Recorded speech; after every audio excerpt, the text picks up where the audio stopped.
Hey everyone, this is Marissa and welcome back to my channel, The Budgeting Wife, where we talk about budgeting tips that will help you win with money.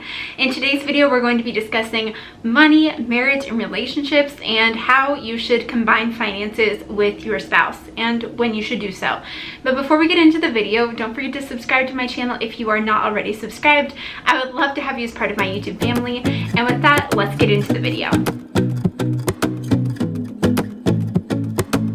So the topic of combining finances with someone has many different opinions, and so I am just here to share my opinion about that and my experience of when my husband and I combined our finances and what that looked like for us.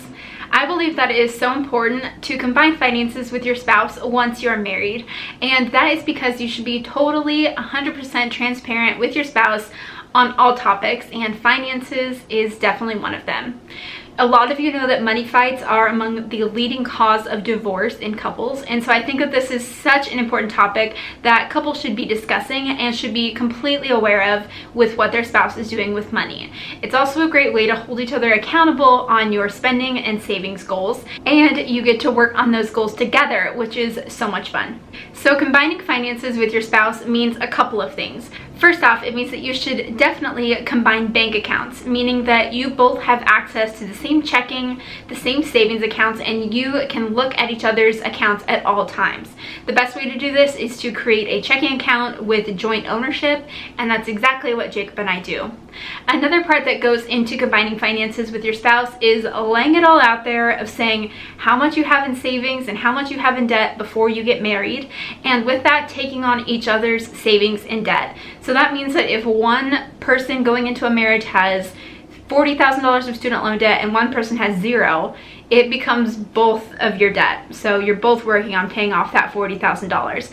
And I think that it's so important to merge those financial goals and take on not his debt and her debt, but instead our debt and our money. And so combining finances in that way is so important to your marriage. So to share a little bit of our story, my husband Jacob and I got married 3 years ago, right when I finished college. And with that, we were pretty poor. We did not have a lot at all. In fact, we had $80,000 of student loan debt. And before we got married, we were individually paying off our debt. So Jacob was working on paying off a little bit of his student loan while he was still living at home and started his first real job.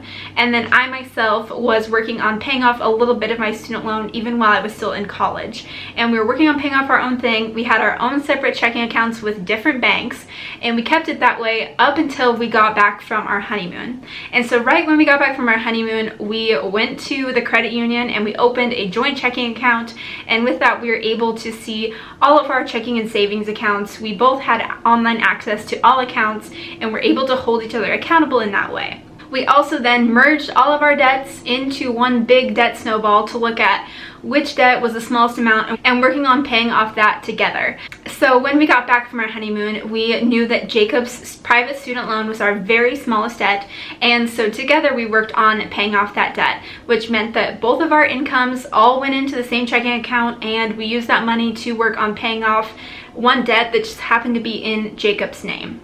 So here are some tips if you are trying to navigate how and when to combine finances with your current spouse or a future spouse.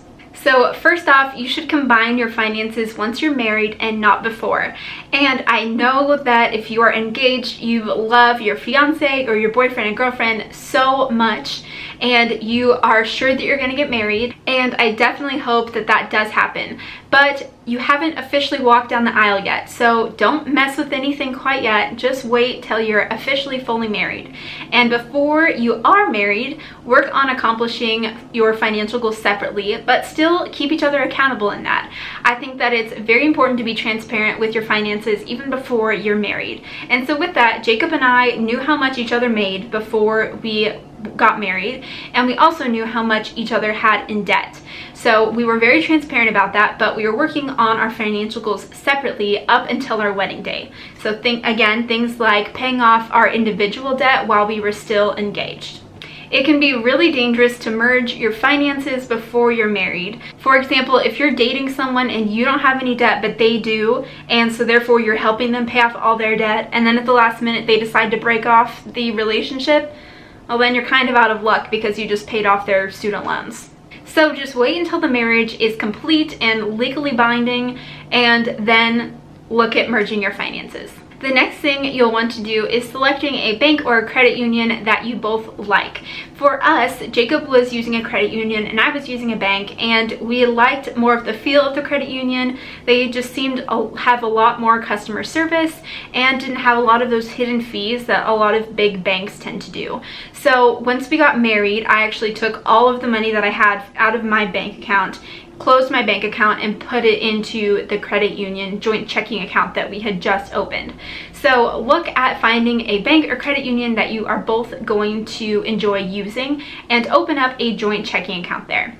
And then it's time to be on the same team about your finances, which means sitting down every single month to create a budget together. So with that, go over your goals for your finances, of the goals that you are wanting to accomplish together as a couple, and with that, using your money together. And so again, it's not a his money or a her money, it's an our money, our debt, our savings. Remember that you are totally on the same team when it comes to money. So you're not competing against who can pay off their debt faster.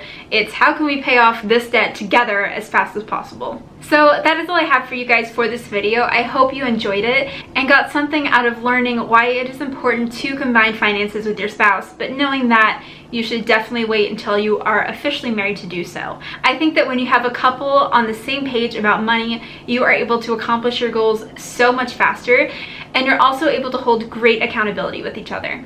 So if you enjoyed this video, don't forget to give it a thumbs up, and don't forget to subscribe to my channel if you are new, and leave me a comment down below and let me know what your thoughts are on combining finances. Did you do it right when you got married? Did you wait a little bit to combine finances? I'm interested to hear what you guys have to say about that, and I look forward to seeing you in the next video. Bye guys.